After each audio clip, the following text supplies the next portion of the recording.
Karena menurut Habermas, modernitas itu adalah unfinished project. Dua-duanya Dr. C semua. Yale, kemudian Columbia, Boston University itu. Itulah ya Tebu Ireng, ya Teploso. Iya, itu pondok-pondok itu. Origin formnya ya itu. Iya, itu. Rapia. Ya, ada salah satu mata pelajaran dalam seminar ini namanya apologetik. Apologetik itu ajaran untuk membuktikan kesalahan agama-agama lain. Ternyata ulama-ulama hostnya Muhammadiyah belajarnya dari Apologetik ini. Apologetiknya orang dibawa Ahmadiyah oleh ini. Ahmadiyah. Oke, kembali lagi di Lesehan bersama Al Mukarram Gus Ulil. GU. Gus Ulil. Gus Ulil. Ya. Gimana Gus? Kalau ada GU ada GPU dulu. Gosok pijat urut. Gus Ulil GU. Bener nggak Pak Prabowo itu anggota Ansor? Oh, beliau memang sudah menyatakan diri sebagai bagian dari keluarga NU. Oh. Iya. Normatif Anda. Ya? Normatif. Iya. Waktu beliau setelah terpilih kan, pertama kali kunjungan ke ormas yang dilakukan Pak Prabowo. Ormas ya? Ormas ya. Ormas Islam maupun non-Islam ya. Kan pertama kali ke PBNU. Beliau hadir dalam acara Halal Bihalal bersama Gibran. Berdua Pak. Hadir ke PBNU. Waktu baru menang tuh ya? Waktu baru menang pertama kali dan beliau mengatakan ya saya ini bagian dari keluarga NU. Tahu nggak kenapa ke NU duluan? Kenapa? Karena udah ke PKB. Biar jangan memperuncing. Menjeruncing keadaan. Biar nggak ada syak wasangka. Iya kan. Bahwa presiden ini netral kan. Tapi kalau kita lihat sejarah garis ya Pak Prabowo ini kan genealogi politiknya kan ya kita sebut saja PSI lah ya, karena Keluarga Mitro PSI. keluarga PSI. Walaupun menteng beliau lah ya. lebih tentara. Lebih tentara, cuma software sedikitnya bagian dari 100% software mungkin 40, 50, 60% dia mungkin PSI. Nah kan dulu itu kan kecenderungannya katanya orang PSI itu lebih cocok dan lebih dekat dengan Masyumi. Dibanding sama NO. Kalau NO tuh lebih dekat dengan PDIP. PNI. PDIP kan. kalau sekarang. Kalau dulu kalau kata ya gitu. Itu namanya dulu disebut dengan politik aliran. Iya. Iya. Herbert Fade. Albert Veil. Ya. Dan Clifford Gerd. Clifford Gerd, cabangan santri pria. Abangan santri. Ya coba kita masuk ke dua itu. Soal Islam dan the state formation in Indonesia. Wah, itu serius sekali. Iya, agak serius. Kita banyak bercandanya soalnya selama ini. Jangan sampai kita dianggap nih podcast bercandaan udah duduknya di lantai Di kan. lantai. Ngakak ngekek. Iya, kan itu Host sering motong-motong narasumber. Iya kan, bercanda terus. Kita mau denger Gus Ulil gitu kan. Kebijaksanaan Gus Ulil. Nah, coba kita jelaskan dulu. Matamu. Enggak apa-apa sih. Ya, ini Gus ngelihat ini. Dari hari ini Pak Prabowo dari keluarga yang berhaluan politik PSI gitu kan. Anak menteng. Anak Menteng. Nah, yang mana secara tradisi lebih banyak dekat sama Masyumi, yang mana teknokrat itu zaman dulu PSI dan Masyumi. Dan kulturnya sekuler, Pak. Sekuler. Iya kan? Betul. Sekuler kalau Pak Sekuler. Masyumi ini orang terpelajar yang berhaluan agamis, ya Masyumi jadinya. Iya. Sementara yang relatif sekuler PSI gitu kan. Iya. Jadi memang masa lalu politik Indonesia itu saya kira berguna untuk membaca juga politik sekarang. Nah itu. Ya, jadi kita nggak bisa membaca Indonesia sekarang hanya lewat isu-isu yang kontemporer yang kekinian Dan gitu kan. transaksional. Dan transaksional ya. Saya kira ini bagus kita melakukan Tadi bilang berat. kilas balik kan. Tadi bilang berat. Sekarang bagus. Agar kita tidak terperangkap dalam political banality nih. Wow. Kalau istilah lain dengan short termism. Ketawa-ketawa lagi. Emang nature-nya ngakak ngekek ini. Nggak bisa. Gimana? Gua udah kamu aja jadi hostnya di sini. Saya udah coba serius. Susah tau nggak? Susah. Jadi apa namanya masa lalu atau sejarah politik kita di masa lalu saya kira berguna untuk melihat dinamik lah ya, dinamika politik sekarang. Nah memang dulu yang disebut dengan politik aliran itu memang itu real, ada. Dan pengaruhnya juga cukup penting, terutama sampai tahun-tahun 90-an ya, 2000-an itu masih ada dan sering dipakai sebagai alat analisis ya. Yang disebut ini mungkin bagi generasi sekarang mungkin sudah nggak lagi kenal loh. Ya. Istilah politik aliran itu kan, politik aliran itu. Nah, politik aliran itu dipakai di dalam studi-studi politik di Indonesia untuk menjelaskan kenapa sih orang Indonesia itu kok milih partai ini, milih partai itu. Kenapa ada yang milih partai PNI, ada yang memilih partai NU. Dulu NU masih partai politik sampai tahun 80. Sebelum fusi lah. Sebelum fusi tahun 73. 70.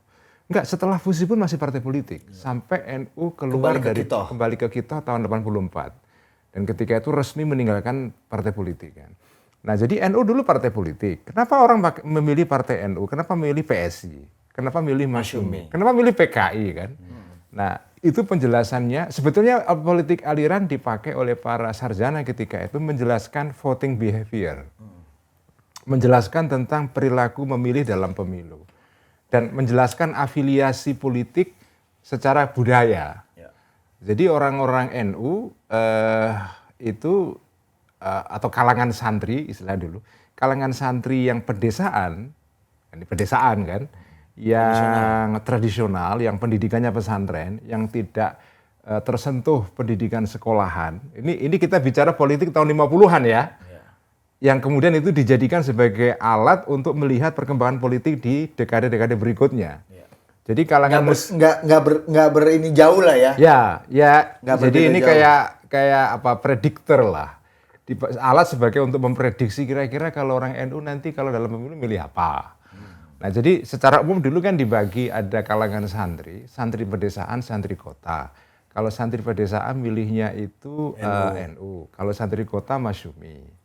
Meskipun juga mereka milih partai-partai yang lain juga, ada yang memilih partai PSI, ada Perti, ya macam-macam. Tapi ini sebagian besar, ini bulking besarnya. Bulking besarnya adalah memilih Masyumi. Nah, kemudian orang-orang yang tinggal di pedesaan yang agak kurang santri, yang abangan, yang sekuler mungkin. Ya, kalau istilah kotanya sekuler, kebatinan atau agama lokal. Atau sholatnya setahun itu pada saat Idul Fitri. Dan ya udah puasanya awal Ramadan dan akhir Ramadan. Dan masih kuat nuansa kejawennya. Kan? Gitu. Ya, itu biasanya milih antara dua, PNI atau PKI. Ya kan? Kemudian kalangan kelas menengah kota yang terdidik tetapi makan sekolahan Belanda modern, bahasa tapi Inggris tidak bagus, bahasa Belanda bagus. Bahasa Belandanya oke kan, anak menteng lah ya.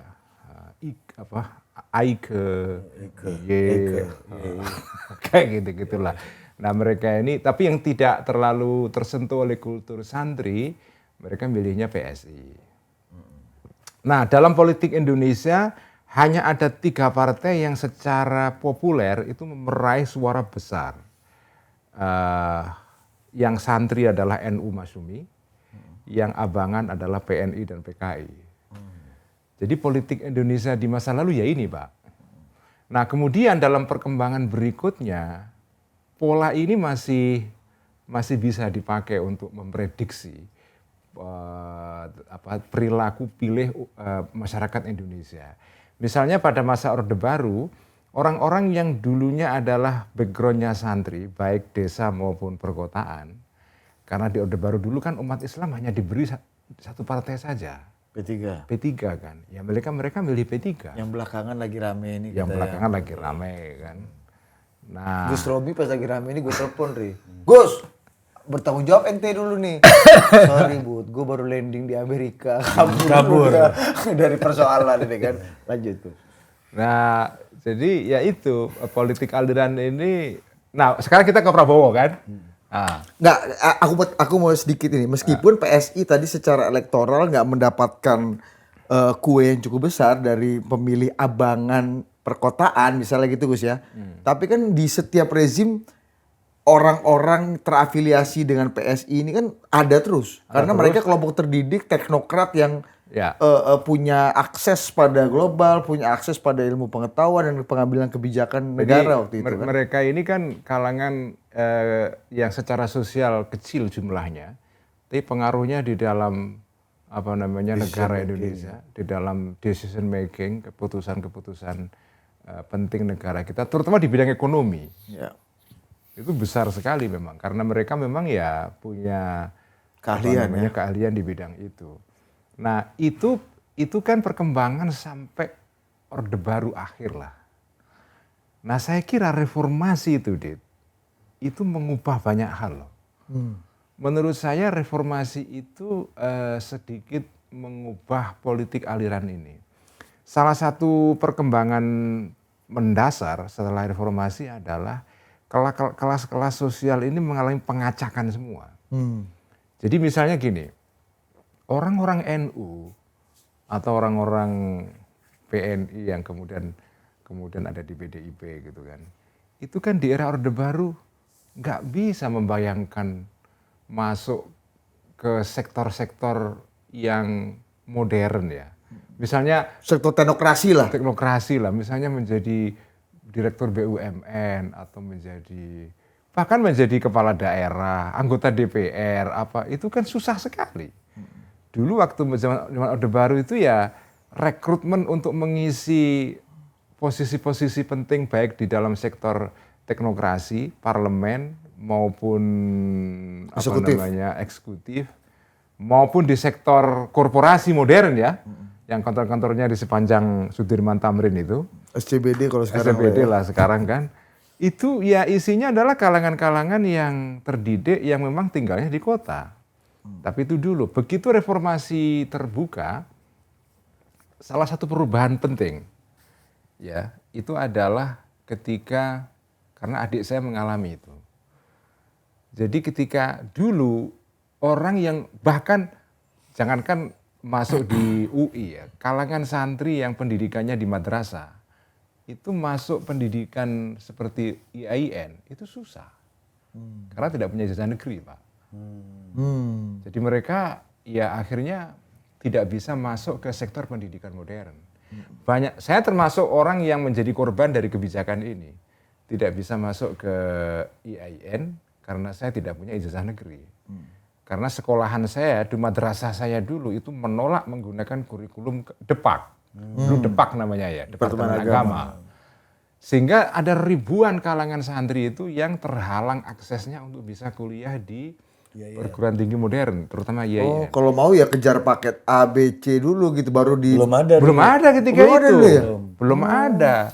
Dulu katanya Cak Nur juga nggak bisa masuk UI gara-gara itu ya? Karena Gontor menolak, tidak mau ujian negara. Oh, ini bukan masalah itu mampu. beneran ya berarti ya? Oh. Sampai sekarang Gontor nggak ikut ujian negara. Tapi kan sekarang ada namanya, ya sekarang sudah semua perguruan tinggi kan membuka akses kepada semua lulusan. Baik yang punya ijazah negara atau tidak kan. Dulunya kan nggak bisa. Ada penyetaraan kalau sekarang kan? Sekarang ada penyetaraan, ada pengejar paket A, paket B, paket C. Dulu Cak Nur itu katanya mau masuk FISIP UI katanya. Nggak bisa. Nggak bisa. Ya. Jadi, nah itu semua berubah ketika reformasi. Ketika reformasi itu, ketika itu yang jadi rektor IAIN Ciputat itu Pak Azmardi almarhum. Azmardi Azra. Azmardi Azra. Nah saya nemui Pak Azmardi. Kak Ardi ini kan? Kak Ardi, Kak Edi. Edi. Ibu mertua saya manggilnya Kak Edi. Kak Edi. Iya. Kak Edi. Berapa NJOP di sana ada? Katanya. Tanahnya banyak kan almarhum ini kan. Dulu. Banyak pintu lah. Iya. Investasinya di sektor itu dulu. Iya. Jadi dulu Properti saya nemui Kak Edi dulu sebagai rektor IAIN. Adik saya mau kuliah, bisa enggak? Itu yang enggak punya. Itu belum win ya itu Gus ya? Belum win. Enggak ada aturan harus punya ijazah negeri, boleh saja gitu. Akhirnya adik saya masuk. Nah setelah... Gus Ulil generasi yang belum bisa diterima? Belum bisa. Adik saya perempuan bisa masuk. Saya nemui langsung Kak Edi. Terus tapi setelah itu kemudian ada perubahan aturan memang. Jadi anak-anak lulusan madrasah bisa kuliah di IAIN. Walaupun tidak punya ijazah negeri. Nah sampai sekarang kemudian tidak hanya IAIN bisa masuk ke UI, bisa masuk macam-macam kan. Nah setelah terjadi perubahan ini, sistem rekrutmen untuk masuk perguruan tinggi yang lebih terbuka ini, sekarang kalangan-kalangan santri pedesaan kan mulai kuliahnya macam-macam kan. Nah sejak itulah kemudian politik aliran lama ini saya kira mengalami pergeseran. Peluluhan lah. Peluruhan ya. Peluruhan. Jadi yang bisa sekolah tidak hanya anak Menteng. Yang bisa sekolah juga anak-anak. Bukan hanya santri kota. Bukan hanya santri kota, tapi santri desa. Tapi ya sebagai latecomer ya. Iya.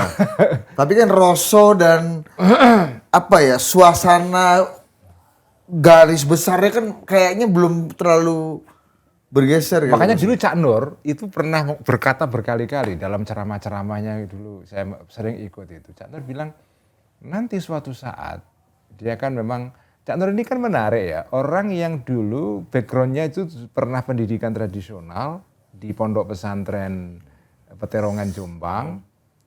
Setelah dari ini tradisional di Jombang. Kemudian setelah itu ke Gontor. Ya.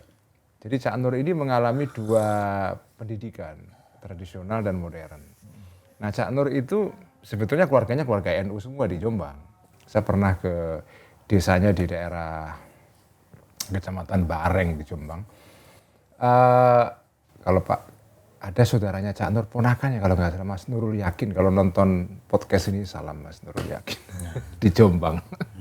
Disampaikan. Nah, apa namanya?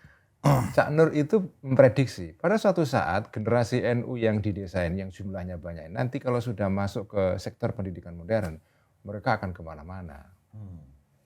Dan sekarang berkiprah di mana-mana. Dan sekarang itu sudah terjadi kan. Meskipun memang sebagai latecomer ya belum bisa ngejar. Karena mereka udah memulai 10-an tahun silam kan. Bahkan mungkin 50 tahun yang lalu sejak kemerdekaan mereka kelompok sudah. santri kota ini maksudnya kan. Ya.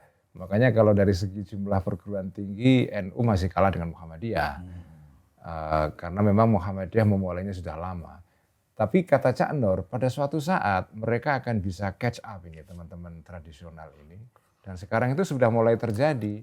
Dulu zaman Orde Baru itu mana bisa orang anak-anak santri itu bermimpi sekolah di Amerika itu. Enggak bisa lah. Oh makanya Gus dulu di episode-episode sebelumnya mengatakan bahwa disitulah peran penting Gus Dur yang mendobrak glass ceiling ini ya. Glass ceiling karena Gus Dur mendorong anak-anak NU ini menjadi modern, membaca buku-buku modern, luar biasa lah. Jadi sekarang ini ya sekarang anak-anak NU yang sekolah di Belanda, di Eropa udah banyak sekali, di Amerika juga sudah banyak. Sekarang ada PCI NU atau pengurus cabang NU Istimewa Amerika Kanada. Dulu pendirinya saya bersama kawan kita yang tidak pernah hadir di sini. Agus Sahal. Yang dua-duanya kebetulan memang memilih untuk tidak menyelesaikan. Betul, ya. Memang lebih fokus ke NU ini ya. Dua-duanya. Karena menurut Habermas, modernitas itu adalah unfinished project. Dua-duanya dokter C semua, dokter kandidat. Proyek yang tidak pernah selesai. Kalau di Australia ada Gus Nadir. Gus Nadir. Jadi sekarang ada cabang-cabang NU di Australia, di Belanda, di Eropa, di Amerika, termasuk juga di Cina ada juga. Asal jangan di Israel. Ada di Israel nggak ada. Tapi gini Gus, kan Gus Ulil ini orang yang pernah merasakan 2 alam inilah, pendidikan Islam NU yang tradisional dalam arti ini metodenya diwariskan dari generasi ke generasi ya, menjaga tradisi lah gitu. Dengan pendidikan Barat juga kan dulu waktu kuliah di Amerika pasti tradisinya udah lain kan, dan kita tahu bahwa the origin of American University itu kan semuanya dulu sejarahnya seminari gitu kan. Sekolah-sekolah keagamaan sebenarnya. Yang kemudian bertransformasi menjadi pusat pendidikan modern gitu ya.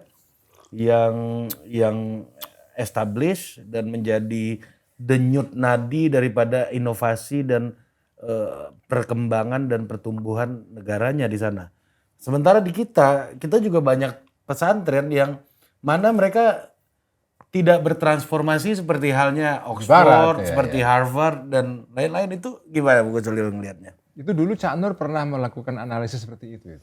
Jadi Cak Nur bilang, seandainya tidak ada kolonialisme Belanda, itu lembaga-lembaga perguruan tinggi modern yang ada di Indonesia itu adalah universitas yang muncul di Tebu Ireng, dari Pondok Tebu Ireng menjadi perguruan tinggi modern.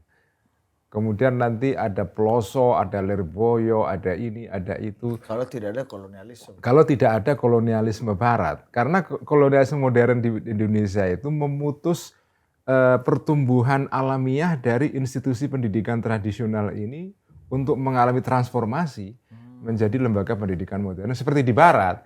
Memang betul, perguruan tinggi di Barat yang besar-besar yang kita kenal sekarang, Harvard misalnya, dulunya itu pesantren. Yang mereka sebut sebagai seminari. Kemudian Oxford, Princeton, kemudian Yale, kemudian Columbia, Boston University itu. Itulah ya Tebu Ireng, ya Tebu Peloso. Iya, itu pondok-pondok itu. Origin formnya ya itu. Iya, itu. Krapia, ya gitu-gitu. Krapia. Elementary formnya ya itu. Asidikia, Jeruk gitu kan. Asafia. Apa namanya, At-Tahiriyah di Kampung Melayu. Iya, kalau kata kawan kita yang Jembaratin ini nama-nama musola. Nama kampus kok kayak nama musola. Jembaratin ini. Jadi, dan nggak banyak yang akhirnya itu bertransformasi punya kampus kayak misalnya Asafia gitu ya. Iya. Nah, ada yang berhasil transformasi cukup bagus ya. Sekarang ini ada pondok namanya di Jawa Timur di Pacet ya. Pondoknya Ki Asep, Profesor Acep, nama Asep ya. Itu pondoknya modern sekali.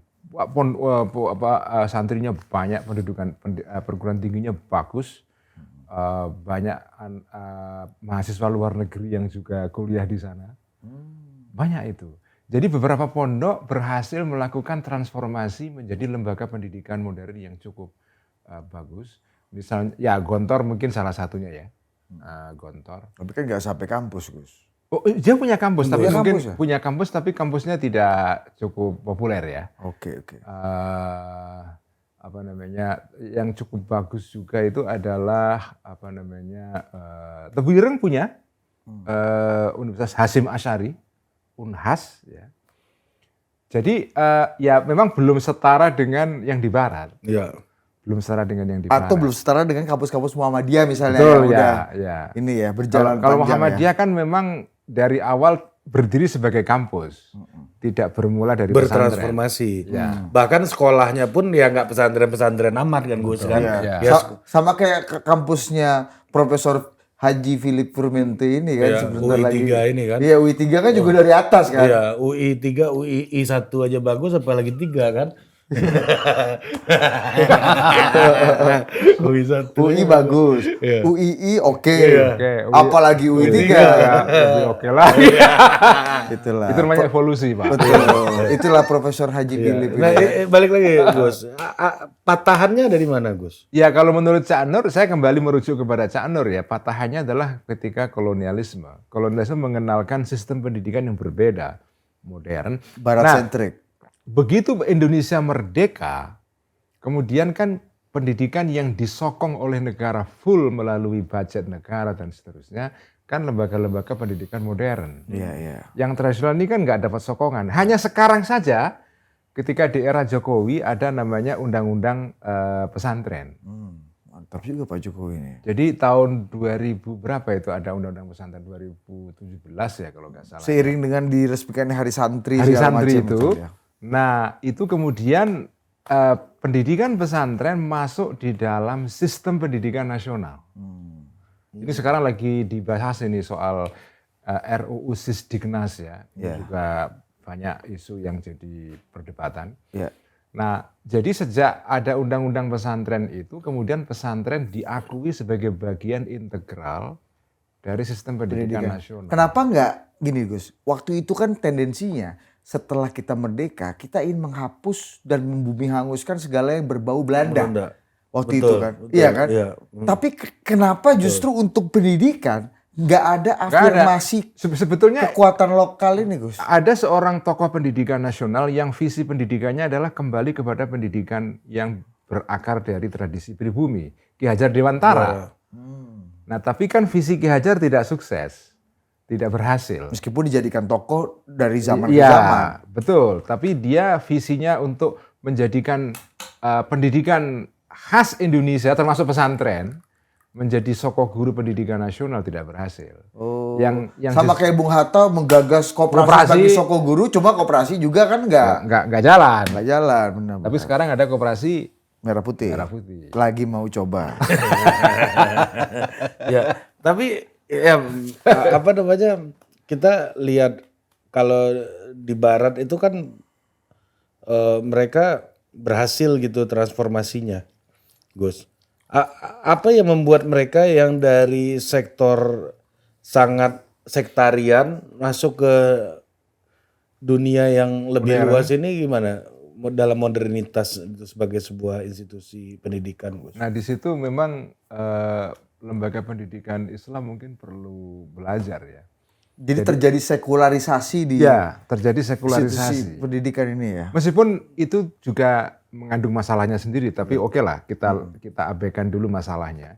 Tapi menurut saya menarik itu transformasi seminari di Barat menjadi perguruan tinggi modern. Ya. Itu luar biasa memang. Kalau di Mesir ada contohnya Al-Azhar. Ya. Al-Azhar itu dulu seminari, sekarang berkembang menjadi perguruan tinggi modern. Ya ada fakultas macam-macam. Dan inklusif.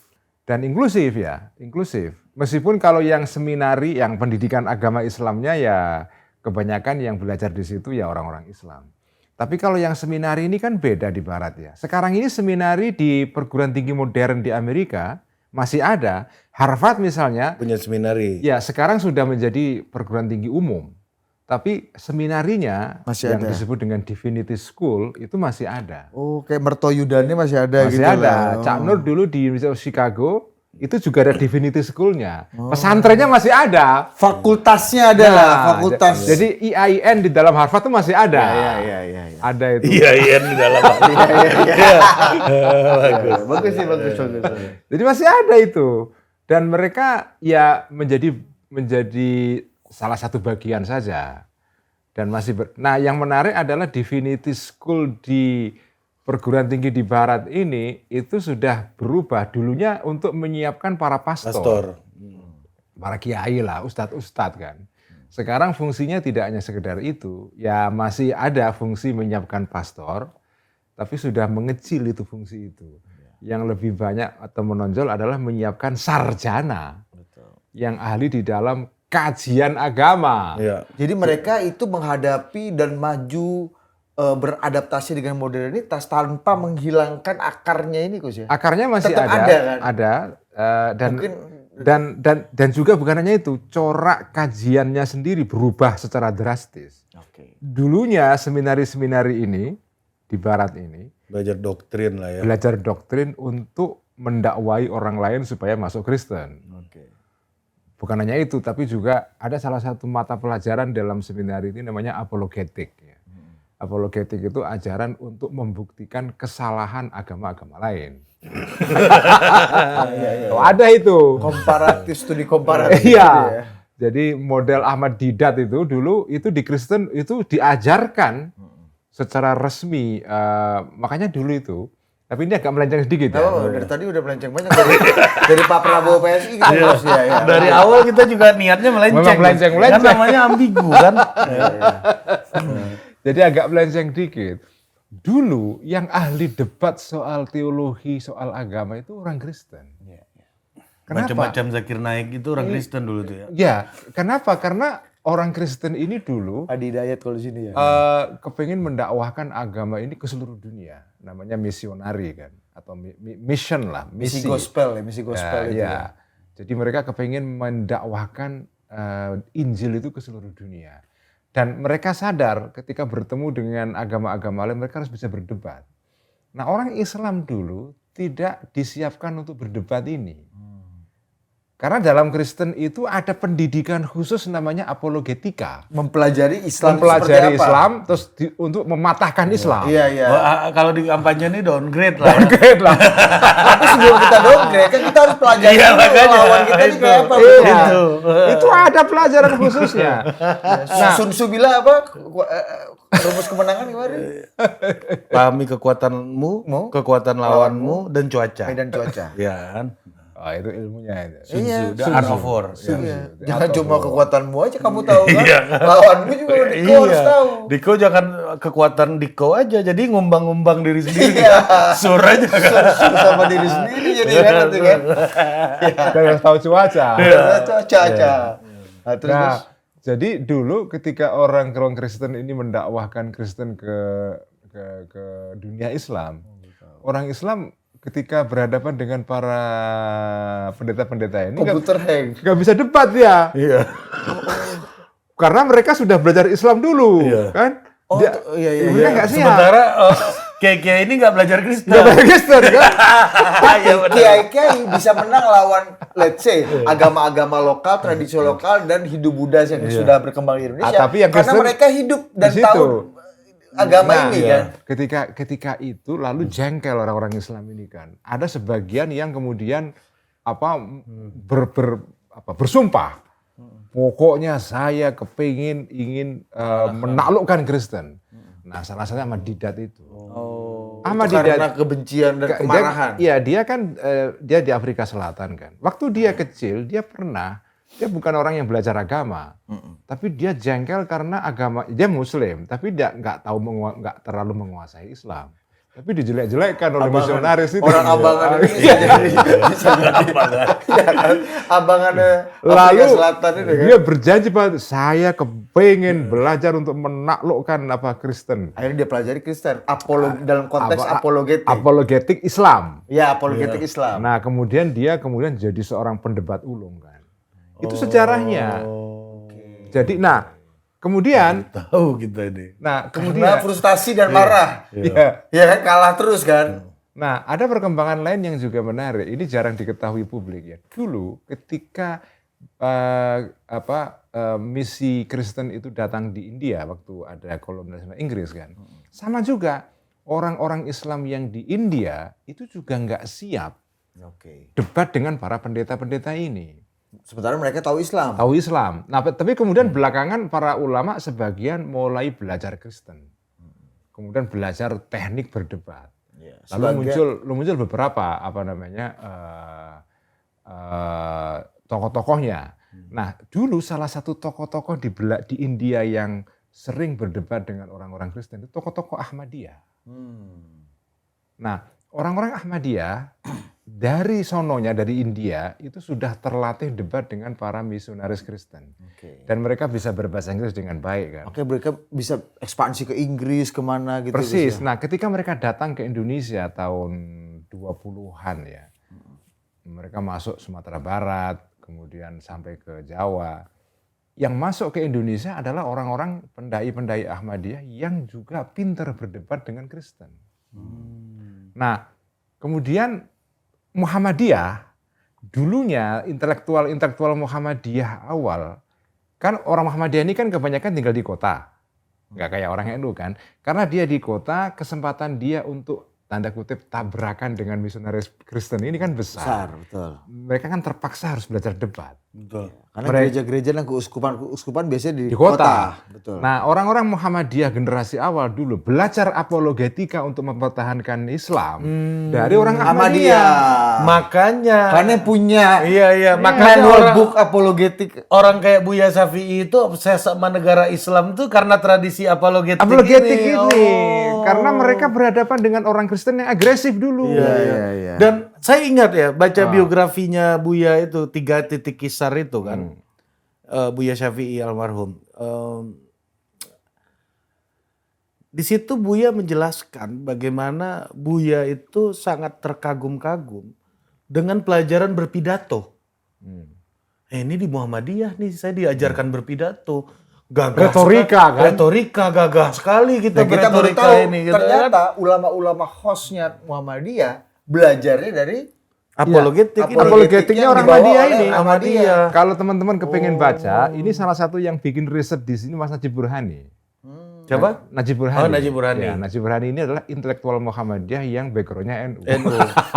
Ini bisa kontroversi Dulu juga. Mas Najib di LIPI apa BRIN kan? Di BRIN sekarang, Iya. dia di BRIN. Saya ya. pernah satu ruangan sama Mas Najib waktu di Ma'arif Institute. Oh, Beliau lagi S3 PhD-nya kan di University California Santa Barbara kan. Santa Barbara. Nah, saya lagi nulis skripsi soal Buya. Jadi ketemulah. Ketemulah kita di satu ruangan. Nah, ini baca dokumen ini kamu digitalisasi ini semua katanya. Kalau nggak di salah satu yang bantu saya nulis skripsi Mas Najib, Buya, ya. Mas Najib. Sekarang di Brin. BRIN. Kalau Rocky gimana ngomong Brin dan Brain? Brain itu harusnya ada brain. Ada brain. Dasko, ada D dalam ide. Sementara kalau Muldoko D-nya adalah itu di tim. Rocky. Bikin susah aja lo. Saya usul dipertahankan.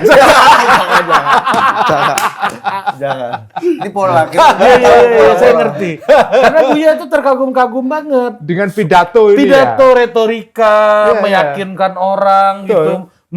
Debat itu. Debat, Debat menguasai psikologis karena publik itu gitu. ilmu apologetik. Gitu. Apologetik. Nah, Gus, mungkin nggak kalau saya mengatakan bahwa transformasi dari sektarianismenya institusi pendidikan di Barat menjadi modern itu, Yang inklusif. ya yang inklusif ini salah satu Missionaries faktornya itu adalah faktor bagaimana mereka ini punya watak ekspansif ini. Sangat. Atau memang faktornya faktor missionaries Iya, juga missionaries. supaya membuka pasar lebih besar. Jadi gitu. gini, ini Syukur-syukur 1-2 ada yang nyangkut gitu. Iya. kan. ini sebetulnya kalau kita bahas sebagai tema sendiri menarik, mungkin di pertemuan berikut. Ini udah Mengalih-alih. ini depannya udah lupa lagi. Ini. Doi riset dulu kan. Dia nggak yakin apa juga. Enggak gini. Jadi negara-negara Kristen jadi gini, kita jujur saja lah. Eropa dan Amerika, Australia, New Zealand, Kanada, itu kan negara-negara yang basis kulturnya itu Kristen. Udahlah kita nggak bisa ngingkari. Common ground-nya itu. Common ground-nya itu Christianity. adalah Kristen. Jadi mereka ini negara yang dibentuk secara budaya oleh Kristen. Apa namanya? Kalau istilah Perdana Menteri Italia itu perempuan itu Giorgia Meloni, Christian root of European civilization. Karena Christianity itulah yang membuat orang Eropa sadar bahwa mereka itu satu bangsa kan. Betul, persis. Pancasilanya mereka ya Iya, itu. Christianity kayak kita sadar satu bangsa gara-gara print kapitalisme Iya, kalau betul. kata Anderson, Benedict kan? Anderson Iya, gitu. iya. Nah, jadi agama Kristen itu punya watak yang khas. Sebetulnya sama dengan Islam. Cuma Kristen mempunyai watak ini dalam skala yang lebih tinggi. Yaitu apa? Mendakwahkan apa yang dia anggap sebagai kebenaran, gospel ini ke seluruh dunia. Itulah influencernya dulu tuh kan. Betul. Siapa Vasco da Gama. Ini kan influencer dulu nih kan. Tidak ada agama yang punya semangat misi melebihi Kristen. Dalam Menurut saya. konteks glory gospelnya Glory ini. ya. Jadi nggak ada. Ini luar biasa agama Ekspansif, ini. ya. Nah, ketika agama Kristen ini menjadi atau bangsa Eropa dulunya Kristen, kemudian mengalami sekularisasi, Kristennya memang memudar. Tetapi watak misionarismenya masih bertahan. Ini sama kayak Wokism nih ya. Memang, persis.